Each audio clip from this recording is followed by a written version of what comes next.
Hi, I'm Reverend Nicole Reilley, and welcome to the Clergy Wellness Podcast. This is Season 1, Episode 9, Feelings Matter. Today we'll also look at a wellness practice of the week, what's making this week good, and a mindfulness meditation. Let's jump in.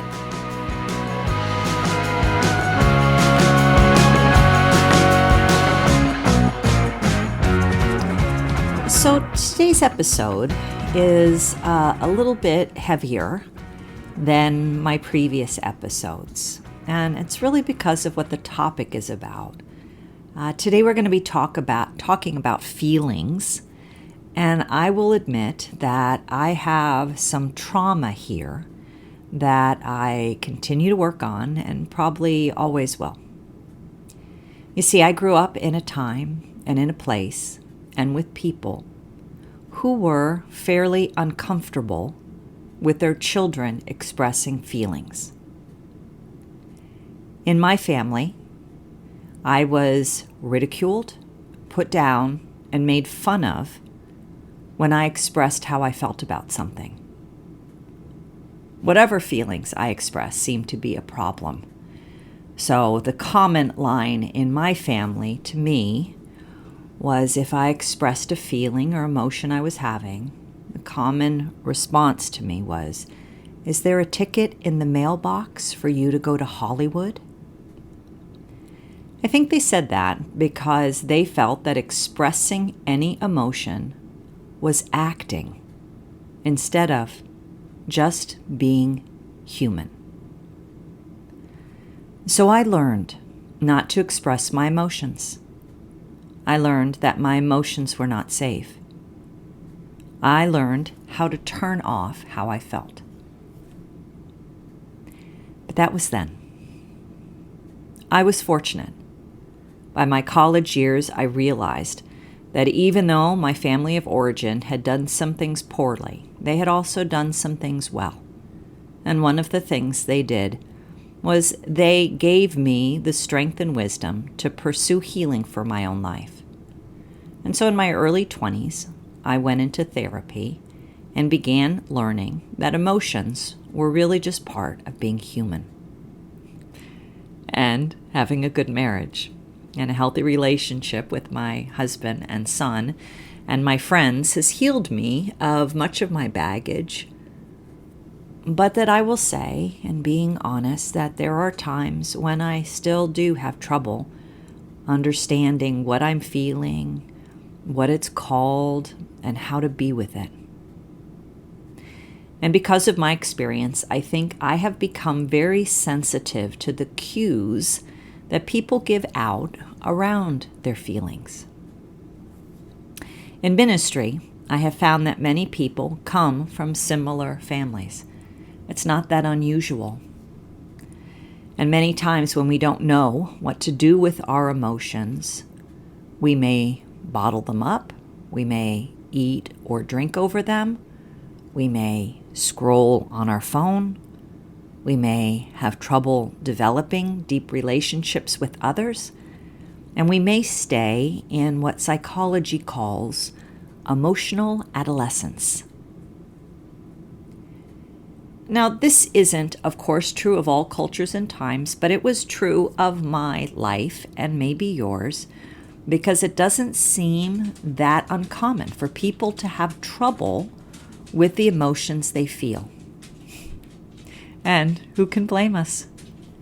Feelings show up at the most inopportune times.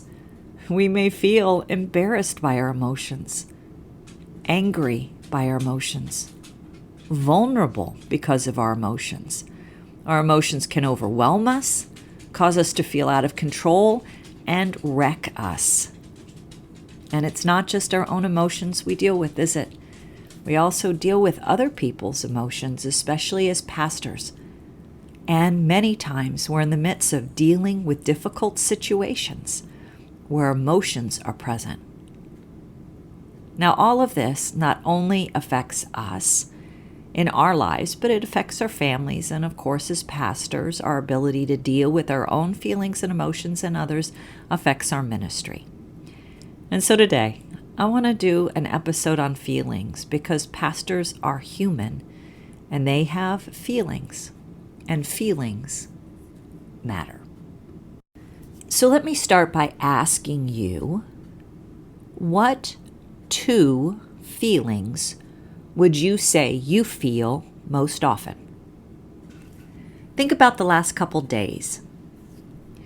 Now, if I were to do that, I wrote this on Tuesday of the week. And so if I looked at Monday and Tuesday, I would say that my two largest feelings in the day were confused and sad. Now, why did I feel this way? Well, there's lots of confusing and sad things happening in the world right now. I listened to the story about the suffering in Yemen, and I cannot stop thinking about it. That's the sad part. And then the confusing part is I've been working to get some better health care. And even though I have health insurance and medical personnel in my family, it's been confusing and it's been difficult. Now, when I notice I feel this way, like most people, I want to fix it. That is mostly what we are taught to do in this world. If you feel sad, do something to make you happy. If you feel scared, do something so you'll feel more comforted. If you feel angry, do something that you can come back to feeling peaceful. In other words, there are good feelings that we want to have and bad feelings that we don't want to have. And many people spend a lot of their time working from moving from feeling bad to at least getting closer to feeling good. But why is that? Why is feeling bad a problem? And not just a problem for us, but a problem when those we love feel bad. A couple months ago, a friend of mine was talking to me and he was saying how he was just really sad. He was really tired. He was really frustrated and angry and at the end of his rope. And I wanted to know what words I could say to fix him. I just wanted him to be happy. I just wanted these feelings to go away for him. That's normal. But it made me once again ask, why is it a problem that we feel bad? I think it is a problem for most of us because of several reasons. I want to look at 3 of those. The first is feelings can feel uncomfortable. And second, we've never been taught that when we feel bad, it doesn't mean we're broken and need to be fixed. And third, we seldom have been taught how to feel our feelings. So let's look at each one. First, we don't like feeling bad because these feelings feel uncomfortable. So when we talk about having feelings or emotions, what are we saying? Well, a feeling is basically a sensation in our body. Yeah, that's what a feeling is.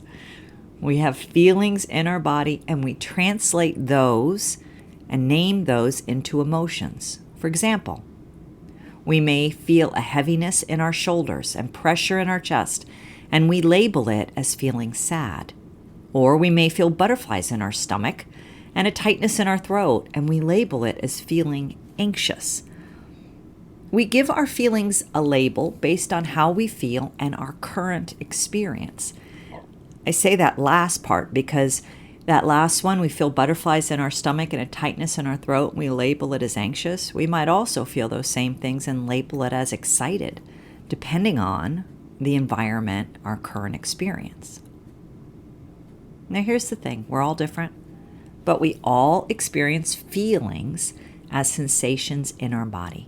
And those sensations can be, depending on the emotion, uncomfortable. So when you feel an uncomfortable emotion, you can experience it, meaning you can sit with it and feel it, but many of us don't do that. Instead, we may ignore our feelings. This is when we push down how we feel. You may be conscious of how you feel, but you may not be. But your response to what's going on is to push it down, to ignore it. or you might try to escape from it. This is when we do things to distract ourselves. We might be scrolling on our phone or eating or complaining or watching TV. These are some of the things that can distract us from feeling our uncomfortable feelings. Or we might respond to it. This is when we yell back or storm off or start crying. Here your emotions and feelings become so uncomfortable that you try to solve for them, and they become kind of like a hot potato you'd want to throw to somebody else. Now, of course, there's lots of other things you can do. But the first thing I want you to see as we talk about feelings today is some of our feelings are uncomfortable, and they're uncomfortable to feel. So we often try not to. Second, I think many of us have never been taught that when we feel bad, it doesn't mean we're broken and need to be fixed. We've mostly been taught that when we feel a negative feeling, something is wrong and we should fix it. So if you're sad, you need to fix that. And if you grieve, that's okay for a while, but then you need to fix that. And if you're having a bad day, then you need to work out of that. But what if that wasn't true? What if feeling negative and feeling difficult feelings was just part of life, just like feeling good is part of life? And that when we act like having feelings of sadness or grief or loss are problems, we actually do them a disservice. The goal of life isn't to be happy all the time. That isn't actually possible. Good things happen, and bad things. We win and we lose. We laugh and we cry. This is all part of the human experience. Feeling bad isn't something we need to distract ourselves from or react against. Instead, it is a feeling that is part of our lives, and to push it away or ignore it is to miss out on living our fullest experience. And here's the irony of it. The irony of it is that if you get upset with yourself for feeling bad, then you actually compound it. Because not only do you have the feeling of feeling bad, but now you have the feeling of feeling bad for feeling bad. The Buddhist tradition calls this the second arrow. The first arrow is what we shoot and makes us feel bad. The second arrow is then the discomfort we feel when we shoot that second arrow for feeling bad, that we feel bad. If you wake up on the wrong side of the bed and you want to fix your mood, there isn't a problem with that. But the problem is when we see every negative feeling in our life as a problem that needs a remedy. And this is because we often do not know how to feel the uncomfortable feelings we're feeling. And because of that, we give them a lot more power than they actually need to have. So third, what can we do with uncomfortable feelings? Here's some really simple and doable stuff. I invite you to try it out and to tell me what you think. The first is just become aware of your emotions and label them. You can say, I am feeling sad today, or I'm feeling anxious today. Name what you feel without judgment or shame. This can be huge for us if we grew up like I did, hiding from feelings and emotions. At first, I didn't know what to label what I was feeling.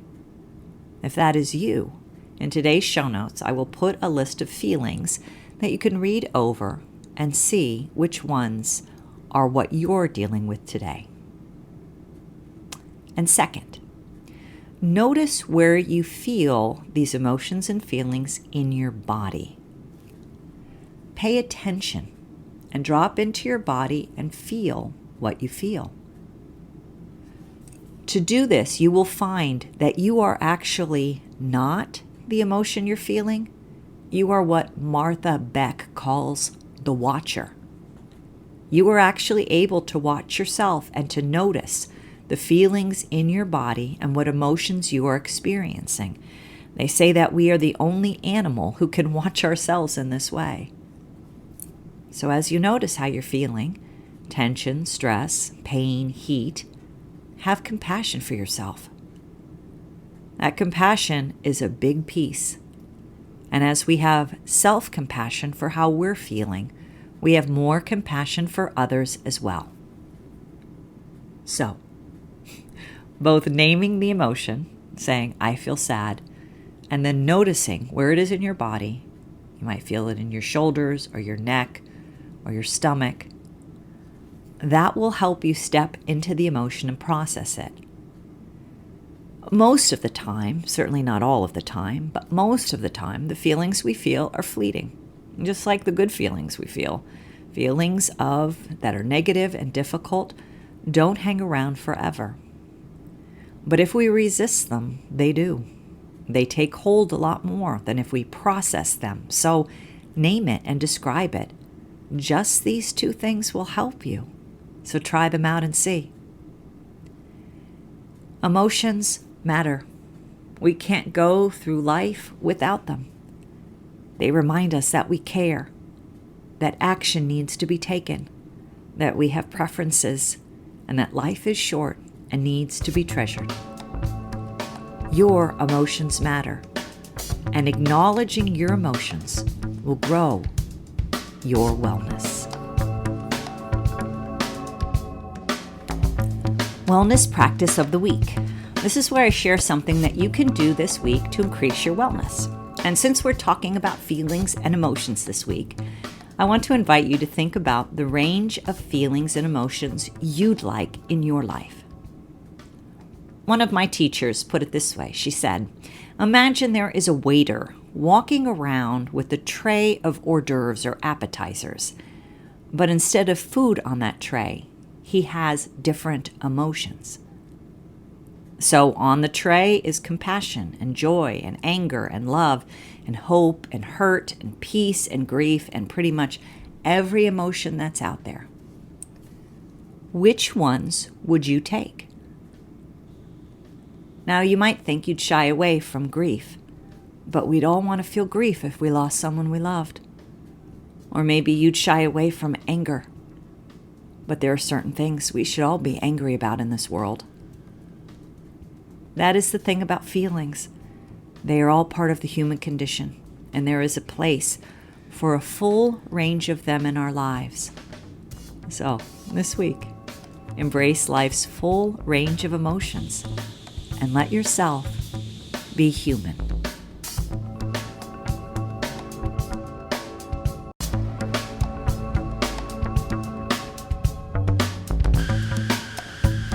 What is making this week good? This is the part of the episode where I talk about what I'm enjoying with the hope that you will notice some of the good things in your week too.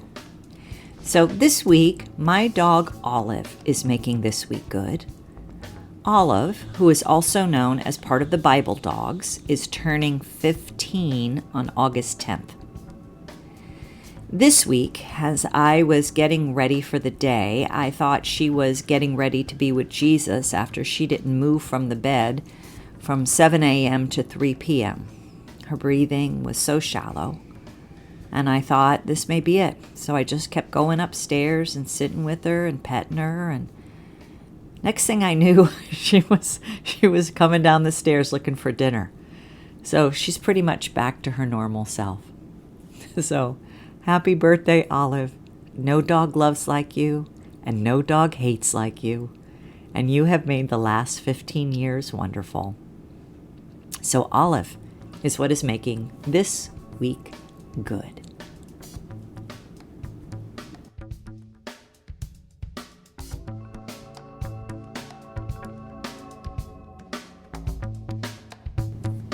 Mindfulness Meditation. This is the part of the show where we spend a little time doing a mindfulness meditation together, which is just an opportunity to relax and be present. So you can do this whether you're driving or you're out for a walk or you're getting ready in the morning or doing laundry. I invite you to take in a deep breath, to relax, and to be present in a way that works for you, and to remember who you are. You are God's beloved. And now remember in whose image you were created. You were created in the image and likeness of God. And as God created you as fully human with ups and downs and all the feelings, I want to share with you a verse I love from Ephesians.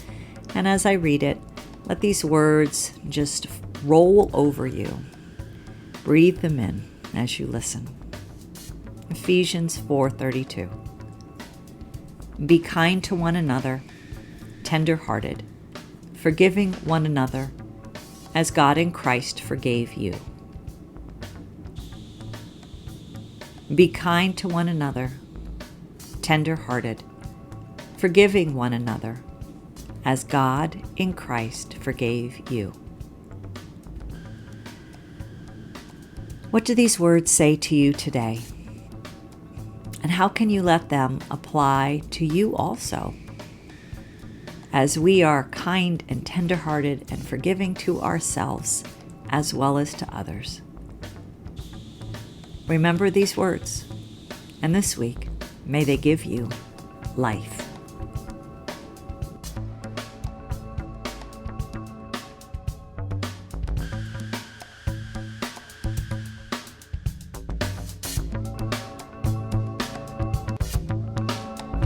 Thanks for listening. I appreciate you. I invite you to subscribe so you don't miss an episode. Rate and review this podcast. I'd really appreciate it if you share it with someone in one of your clergy circles this week.